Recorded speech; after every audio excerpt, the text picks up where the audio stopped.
Kumusta po kayo? Bago po ang lahat, first things first.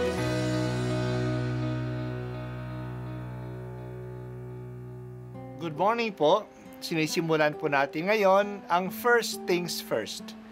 At dito po, tinatalakay natin sa unang bahagi ng umaga natin ay ang first readings na binabasa po sa banal na misa. Ito pong tinatalakay natin kasi madalas po marami na tayong alam tungkol sa gospel readings. Pero konti po ang nagsasalita sa first readings. Pero ang first readings, bahagi din po yan ng Biblia, ng banal na kasulatan. Kaya susubaybayan po natin ang mga first readings, basahin po natin at kuminsan kailangan ng basahin ng 2 o 3 beses bago maintindihan kasi hindi po tayo familiar sa mga istorya at sa mga kaisipan na tinatalakay dito. Ang pagbasa mula sa Aklat ng Karunungan. Payapa at tahimik ang lahat. Nangangalahati na ang gabi. Walang ano-ano'y ang makapangyarihan mong mga salita ay bumaba. Mula sa iyong maharlikang trono sa langit. Pumagitna sa lupaing iyon na itinalaga mong wasakin. Gaya ng mabalasik na mandirigma, taglay niya ang matalim na tabak ng iyong mga utos. Tumayo siya. Ang ulo niya'y sagad sa langit at pinalaganap ang kamatayan sa buong lupain. Ang sangnilikha ay dumanas ng pagbabago upang masunod ang iyong kalooban at mailigtas ang iyong bayan. Ang ulap ay lumukob sa kanilang kampamento. Ang tubig ay nahawi at lumitaw ang tuyong lupa. Isang malinis na landas sa gitna ng dagat na pula at lunti ang kapatagan mula sa naglalakihang mga alon. Ang bayan mo ay nakatawid na lahat. Sa ilalim ng iyong pagkalinga, matapos masdan ang kamanghamanghang gawaing iyon, tulad nila'y mga kabayo sa sariwang pastulan, parang mga tupang naglulundagan sa tuwa sa pagpupuri sa iyo, O Panginoon, sapagkat iniligtas mo sila. Ang salita ng Diyos. Salamat sa Diyos. Ang karunungan ay hindi lang mapagmamasdan sa mga gawa ng Diyos sa kalikasan. Nakikita din ang karunungan sa mga ginagawa niya sa kasaysayan, lalo na sa mga pangyayari para sa kanyang bayang Israel. Mahiwaga din ang kanyang mga gawa, lalo na ang pagligtas niya sa kanyang bayan. Ang pagbasa natin ay tumutukoy sa 2 pangyayari sa kasaysayan ng Israel.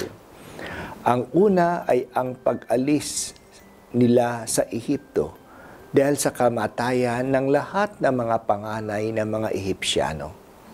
Marami ang mga himala na ginawa ni Moises sa Paraon upang payagan na niyang makaalis ang mga Israelita.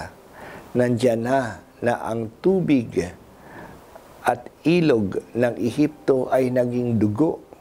Nandiyan na ang maraming palaka at mga lamok na kumalat sa buong lupain.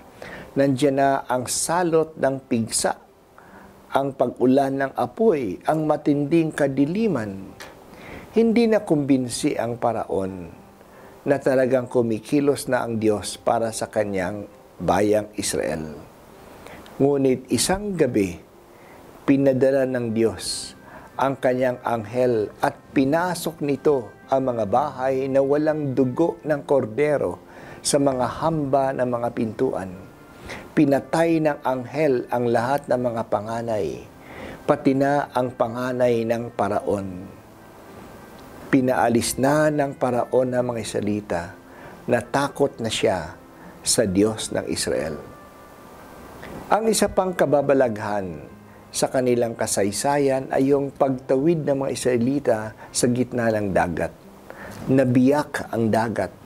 May tubig sa kanan at may tubig sa kaliwa. May tuyong lupa sa gitna. Nakatawid ang mga Israelita sa gitna ng dagat. Noong sumunod din ang mga Ehipsyano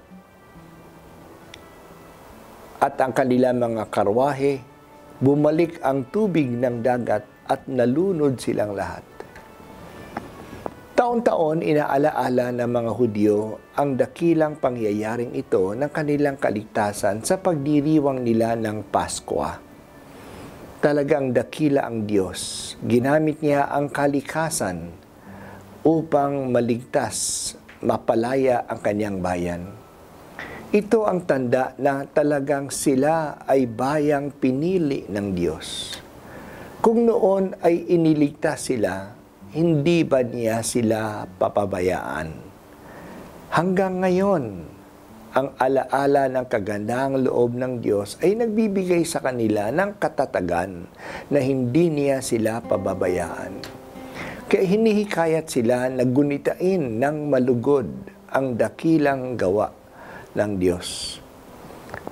Ang kanilang paggunita ay nagbibigay sa kanila ng assurance na ang Diyos ay para sa kanila.